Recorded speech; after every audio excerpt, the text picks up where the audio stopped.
So this is this one, and I'm gonna explain why she's the perfect one for me. But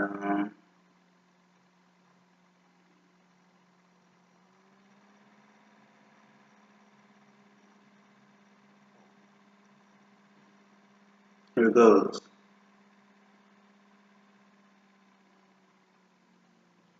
Let me ask you something. Do you think your car insurance rate is fair? The premium for a ride. Find out.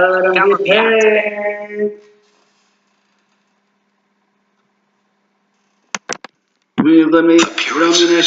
The person who seems volcanically passionate is one. Choose the right victim. Everything depends on the target of your seduction. Study your prey thoroughly and choose only those who will prove susceptible to your charms. The right victims are those for whom you can fill a void, who see in you something exotic. They're often isolated or at least somewhat unhappy, perhaps because of recent adverse circumstances, or can easily be made so, for the completely contented person is almost impossible to seduce. The perfect victim has some natural quality that attracts you. The strong emotions this quality inspires will help make your seductive maneuvers seem more natural and dynamic. The perfect victim allows for the perfect chase. Throughout life, we find ourselves having to persuade people to seduce them. Some will be relatively open to our influence, So that's why I like chasing the girl. Only in subtle ways, while others seem impervious to our charms. Perhaps we find this a mystery beyond our control, but that is an ineffective way of dealing with life. Seducers, whether sexual or social, prefer to pick the odds. See, so seduction has to do with being social too. You heard that, right? So yeah, but also, yeah. As often as possible, they go toward people who betray some vulnerability to them and avoid the ones who cannot be moved.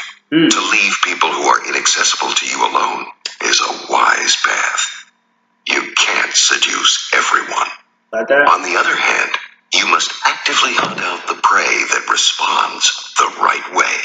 This will make your seductions that much more pleasurable and satisfying. How do you recognize your victims? By the way they respond to you. You should not pay so much attention to their conscious responses. A person who is obviously trying to please or charm you is probably playing to your vanity and wants something from you. Instead, pay greater attention to those responses outside conscious control. A blush, an involuntary mirroring of some gesture of yours, an unusual shyness, even perhaps a flash of anger or resentment. All of these show that you are having an effect on a person who is open to your influence. You can also recognize the right targets by the effect they are having on you. Perhaps they make you uneasy. Perhaps they correspond to a deep-rooted childhood ideal or represent some kind of personal taboo that excites you or suggests the person you imagine you would be if you were the opposite sex.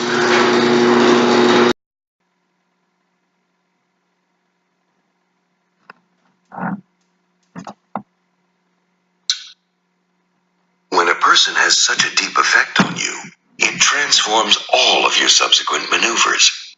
Your face and gestures become more animated. You have more taboo that excites you or suggests the person you imagine you would be if you were the opposite sex. When a person has such a deep effect on you, it transforms all of your subsequent maneuvers. Your face and gestures become more animated. You have more energy. When victims resist you, as a good victim should, you in turn will be more creative, more motivated to overcome their resistance. The seduction will move forward like a good play. Your strong desire will infect the target and give them the dangerous sensation that they have a power over you. Of course, you are the one ultimately in control, since you are making your victims emotional at the right moments, leading them back and forth. Good seducers choose targets that inspire them, but they know how and when to restrain themselves. Never rush into the waiting arms of the first person who seems to like you. That is not seduction, but insecurity. The need that draws you will make for a low-level attachment, and interest on both sides will sag. Look at the types you have not considered before. That is where you will find challenge and adventure. Experienced hunters do not choose their prey by how easily it is caught. They want the thrill of the chase, a life and death struggle. The fiercer, the better.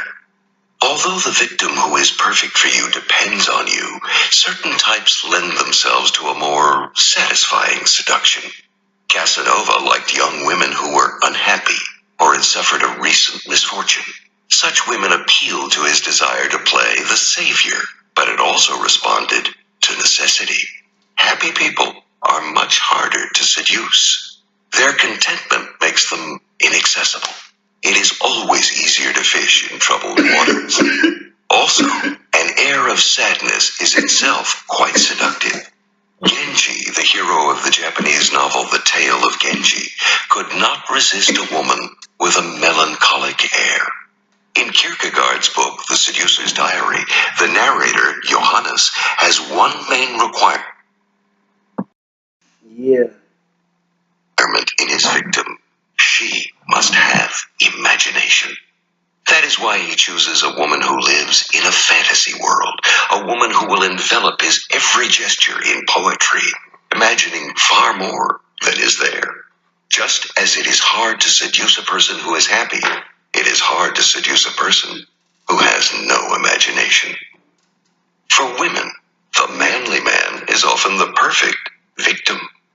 Mark Antony was of this type. He loved pleasure, was quite emotional, and imagination. For women, the manly man is often the perfect victim. Mark Antony was of this type. He loved pleasure, was quite emotional, and when it came to women, found it hard to think straight. He was easy for Cleopatra to manipulate. Once she gained a hold on his emotions, she kept him permanently on a string. A woman should never be put off by a man who seems overly aggressive. He is often the perfect victim. It is easy with a few coquettish tricks to turn that aggression around and make him your slave.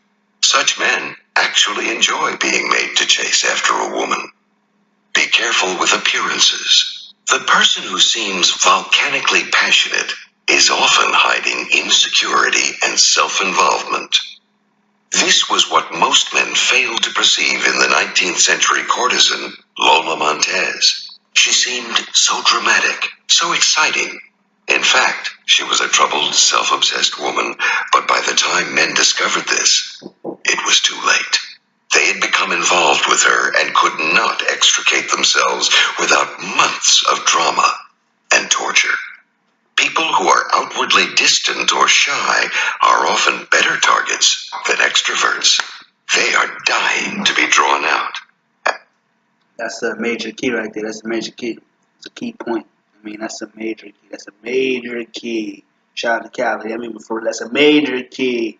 And still waters run deep. People with a lot of time on their hands are extremely susceptible to seduction. They have mental space for you to fill.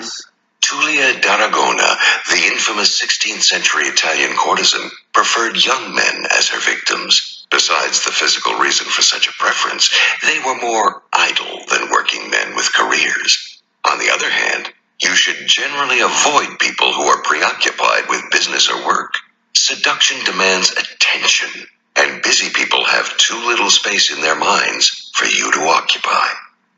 According to Freud, seduction begins early in life in our relationship with our parents. They seduce us physically, both with bodily contact and by satisfying desires such as hunger, and we in turn try to seduce them into paying attention to us. We are creatures by nature vulnerable to seduction throughout our lives. We all want to be seduced. We yearn to be drawn out of ourselves, out of our routines, and into the drama of Eros. And what draws us more than anything is the feeling that someone has something we don't, a quality we desire. Your perfect victims are often people who think you have something they don't, and who will be enchanted to have it provided for them. Such victims may have a temperament quite the opposite of yours, and this difference will create an exciting tension. You know, I think